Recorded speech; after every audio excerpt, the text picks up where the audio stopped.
Welcome to She's on Top, the community where we share information and tips from amazing women entrepreneurs. I'm Tracy. And I'm Jessica. And I'm usually behind the camera. And I'm in front doing the interviews. Today we're sharing our second video in a 3-part series on Melissa Maker. Melissa, along with her husband Chad, have created the multifaceted brand Clean My Space. Today, Melissa's sharing their social media tips, including how they've reached almost 1 million subscribers on YouTube. And who knows, by the time you watch this video, maybe they've got there. Social media is such an important part of a business strategy. Facebook, Instagram, YouTube, for me, those are our 3 biggest platforms. Facebook loves seeing memes. They love seeing tips. So that's what we share there. They also like seeing some personal stuff, stuff that happens in our family between myself, Chad, and Riley. Instagram, people come to for tips. They come to for sale info about our cloths. They also love the Instagram stories, the behind the scenes aspect, which, I just filmed some behind the scenes right now when we were filming this. And then of course, YouTube is where all of our videos come out. So people love YouTube because they can see, a 4-minute or a 10-minute video that will give them a skill that they can then, once they finish watching YouTube, they can then implement in their home. If you're starting out on YouTube or creating your own online videos, there are 3 things that you should really do. First and foremost, understand the platform and the analytics behind it. So YouTube has an incredibly powerful analytics backend. Get familiar with it. And they have a lot of material where they will walk you through how it works. It's an investment of time, but it's very important. Number 2, watch yourself. Get over yourself and watch yourself and learn how to be present on camera. Learn what works, learn what doesn't work. And the 3rd thing is to post on a frequent basis and on a regular basis. So YouTube wants you to be as close to television as possible. So I'm just using Friends as an example, but you would know to tune in Thursdays at 8:30 p.m. to watch Friends every single week because you wanted to see the next episode. And it's the same with YouTube. They want you to upload whatever your frequency is that you choose, and obviously there's a sweet spot. It's about 2 to 3 times a week.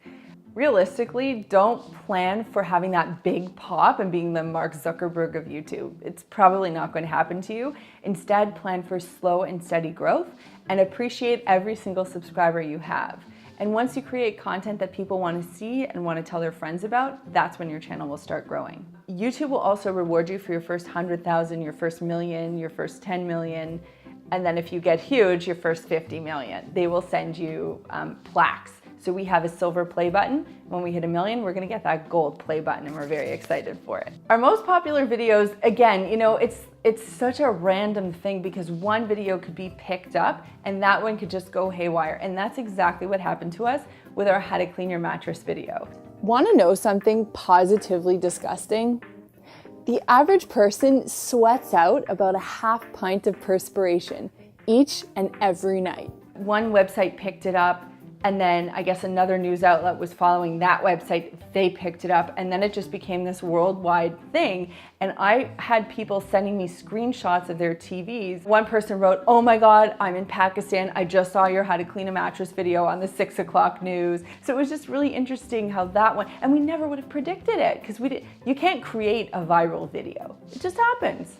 When I first started playing around with the analytics and looking at them, one of the biggest surprises that I had is that 25% of our audience were males. And the other big surprise was how many kids were watching our videos. So our How to Make Your Bed video, How to Clean Your Room video, those were specifically geared towards kids, even though they didn't sound that way.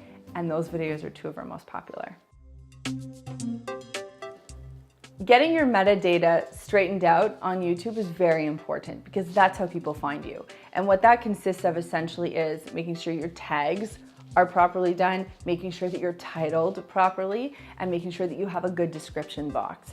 Now, YouTube keeps all of this information locked up. It's very secretive, and there are people who you can pay good money to who will tell you they have the answers, but instead of that, just learn the metadata side of things. And again, that just comes down to reading the playbook and learning a little bit about the back end of YouTube. But there are also programs that you can use like vidIQ, which is what we use. And this is not sponsored. I'm just telling you, we're signed into vidIQ and it helps us determine how to title tag and what to put in the description box as well. And that's been very helpful for getting our videos high up in search. Thumbnails are an interesting beast. YouTube gives you, auto-generates 3 thumbnails when you upload a video. Now for us, we found that using bright colors, branding our thumbnails has been really important. So putting Clean My Space down the side, which is actually something that we've moved away from because we found so many people are now doing that. We want to stick out and be different. A face often does really well in thumbnails. So if you have a thumbnail of just product or something, it might not do as well as a face. And a lot of thumbnails these days are doing like the shock face, like, because those tend to do well. So people want to know, why is she so surprised? Why is she crying? Like, people love that. So finding emotion, finding color, finding exciting things, because if you have a video and there are 6 other options that are titled effectively the same as yours, your thumbnail is going to be the differentiator. It might feel discouraging when you think about these big numbers and you go on YouTube and you see this person that's 2.3 million and you're like, how am I ever going to get there? The truth is you will. I mean, if you work at it and you follow the YouTube playbook and you look at best practices, you come up with creative and different content. You give people a reason to come back, a reason to tell their friends about you. You will grow your channel. If you haven't already done so, please subscribe. We've got one more video with Melissa where she talks about her book and the line of microfiber cloths that she launched. So you'll want to come back for that. And also, please leave your comments. We really do love your feedback. We've also put all of Melissa's information below in the links, as well as our social media channels. See you next time.